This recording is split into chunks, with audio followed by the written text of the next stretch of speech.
Hello, everybody. It's Dina, and welcome to my studio and welcome to my video.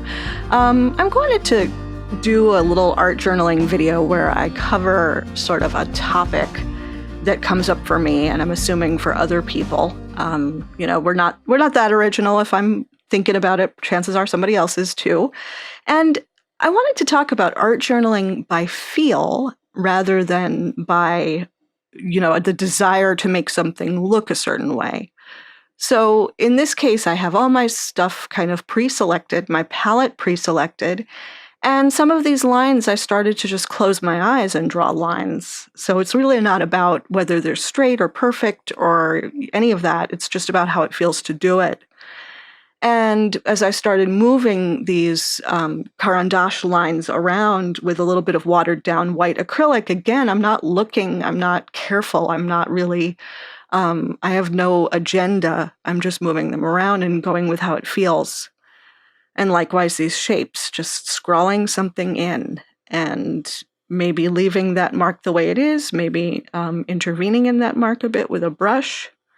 So just working in this kind of intuitive way, right? And this is something that a lot of us do, but I think sometimes even within this kind of intuitive context, it's really easy to start to immediately jump ahead to, oh, how does this look? And how should I visually respond to something that's happening on my page, even in early stages? And so pages like this, for me, are all about resisting that impulse and really just the tactile pushing around of paint and just trying to be as spontaneous as possible in that making.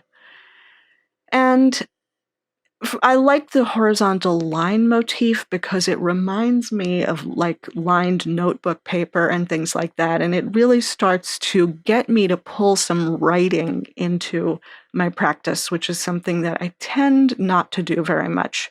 But I want to do that because, I don't know, February coming up, it just seems to me like the sort of self-love and self-care aspects of journaling are something that I could probably stand to incorporate a little bit.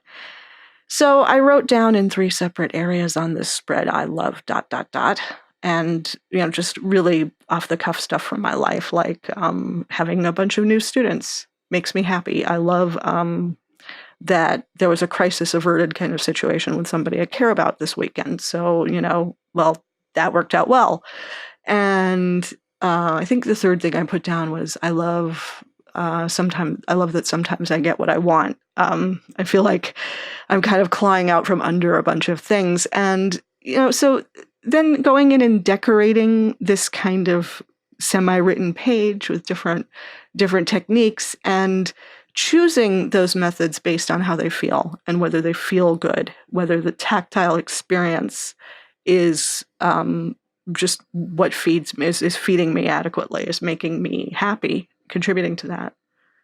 And I've worked some oil media into this and some wax media into this as I started to build up layers without a lot of regard to whether I'm going to come back in with acrylic and fat over lean and, oh, is this page going to hold up? And any of that stuff, I'm really not worried about that right now. This is really about the making and the doing and thinking about some of these sort of written prompt issues, really getting myself to actually do that. And I think that to develop, it is a really good practice to visually experiment and to make new marks and to make old marks in new ways and to try it 5 different ways and to try it with your dominant hand and your non-dominant hand and to do all that kind of experimentation. But I also think that it is really good supportive practice to that to work in this very unconscious way at times and to reestablish ties to the things that your art makes you feel in a tactile way, in an emotional way, and to stay in contact with those things periodically. Because I think it's very easy to kind of do the same thing over and over, both from a emotional connection to your work and from a visual connection to your work standpoint. it is very easy to fall back on your fallback behaviors. And what I find is that when I force myself to do things like not look at my page at all and really just scribble, that loosens up that impulse to, it sort of unbinds that impulse. So I'm not just going to keep going back to the wellspring of the stuff where I know it reliably is. And I can start to do some things that are new and notice some things that are new within my work.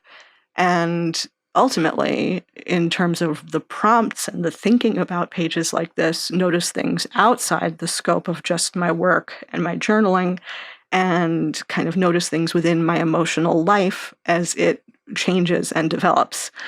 So, try doing a page where you just don't care what it looks like to the point where you're not even going to look at it until you're halfway done. It's really, really a fun way to reconnect with your supplies and your practices and your mark making and your methodology.